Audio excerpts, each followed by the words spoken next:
Hey there, welcome to the Jackson Lean in our 10 Minutes podcast, a podcast designed to bring you maximum high value information in a short period of time so you can get on your way to being jacked and lean, whether that's with your physique, your life, your business, whatever it may be. Today, we're going to do an episode that I'm really particularly excited to do, which is if I had to start my personal training business from scratch again, how would I do it? This is a question I get a lot because one of the purposes of the Jackson Lean Gym is to expose people to high quality, not just personal training, but coaching as well. We expect excellence of all the coaches that we have in here. And so naturally, as people are filtering in and like learning that, hey, maybe I want to be a trainer myself, they see high quality training being performed. We're getting this question a lot. And so I'm really excited to walk you guys through this because this is, you might say, Jack, why should I listen to you about this? Because this is something that I am extremely passionate about and I have a lot of experience doing. I've been a trainer / coach in some capacity for about a decade. I've done over 25,000 personal training sessions. I've been a personal training development manager before at commercial gyms. I help coaches develop their business. I've worked with hundreds of people. I've done it all when it comes to training and coaching, and I want to help you guys learn how to elevate your game. So without further ado, I wrote down a list of things here that I would do if I was going to start my personal training business from scratch, right?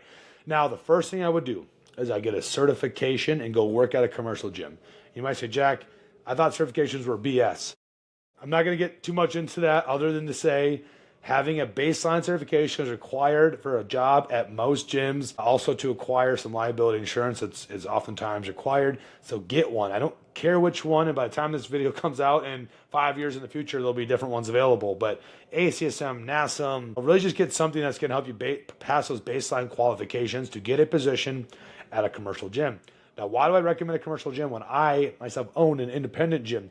It's because it's going to give you a lot of access to a lot of people, which is the number one thing you need when you're starting your personal training / even online coaching career. You need to get experience. Too many coaches think that by doing one show or working with one of their friends, they're qualified to coach a wide variety of people and give a lot of really detailed advice.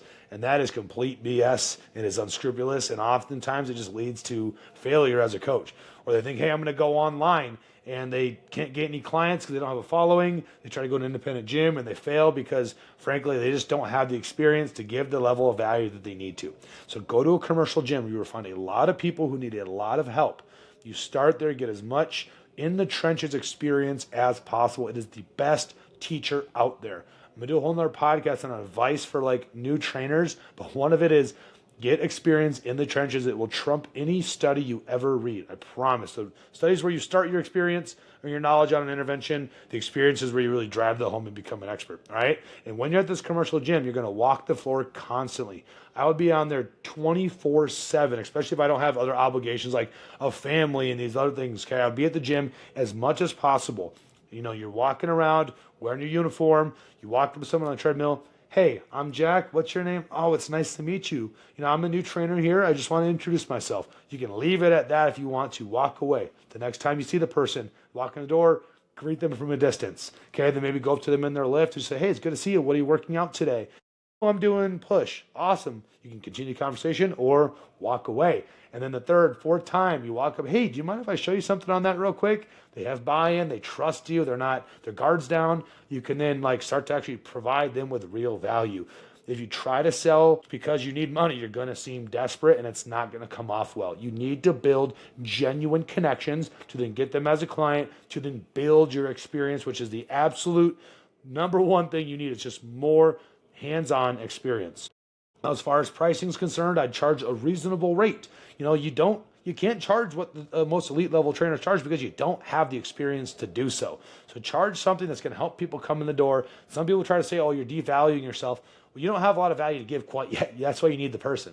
So honestly, even something like what I would do personally is I'd give away a session for free to everyone I meet. And maybe with my first 5 clients, I would train them every week for free. Anything beyond 5 now, it's $75 a session. I'm up to maybe 5 or 10 clients. And at 10 clients, it's $100 a session or $85 a session.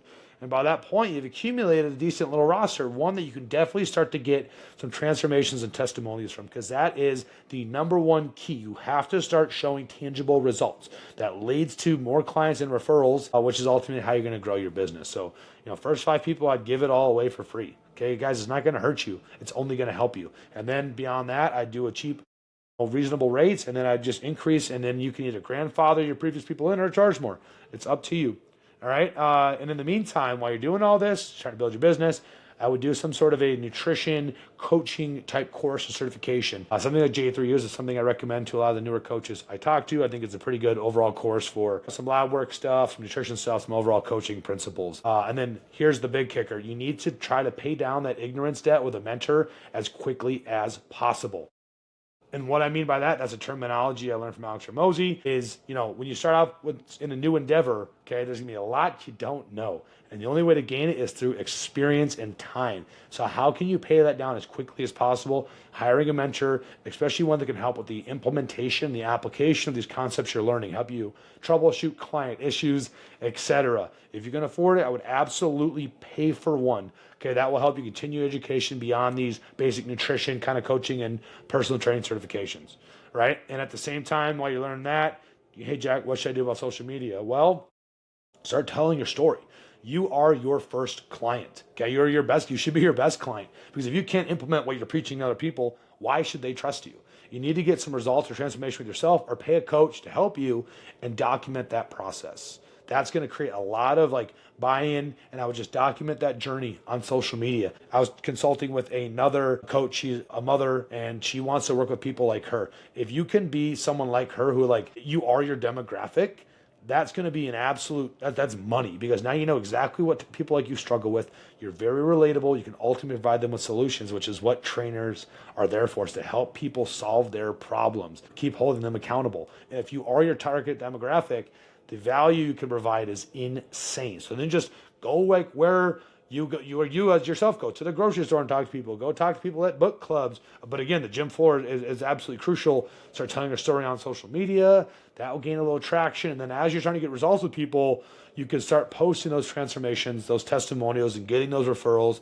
The business starts rolling in, and all of a sudden, before you know it, you're a full-time trainer. Okay, just make sure along the way you continue to deliver an absolutely high-quality experience. It is not about the number of people you get, but the quality of experience you deliver cannot degrade. And as you grow, you can only grow as fast as you can deliver that experience, because that's what ultimately is going to give people the results. All right. And then one other little tidbit is, when you're learning stuff for your clients or stuff in general, only learn what your clients need, and then maybe a little bit more. Okay. Then once you're at that point, you can learn whatever you want to learn, but you need to keep trying to focus on learning what your clients need from you. And that's why paying a mentor or seeking out specific courses can help a lot. All right, guys. So if I had to start my personal training business from scratch, which at this point has now allowed me to open my own independent commercial gym, that's exactly how I would do it. I've done this at every gym I've ever worked at. And if you guys have any other future questions on how to build a training business or whatever, continue to follow, because I will be doing another podcast on tips for new trainers. I'll do another one on leveling up your coaching business once you've gotten a good base, how do you take it to the next level, systems and all that kind of stuff. And I'm always obviously open to answering questions that you have them. So drop them below. Follow for more episodes of the Jack Lean Under 10 Minutes podcast.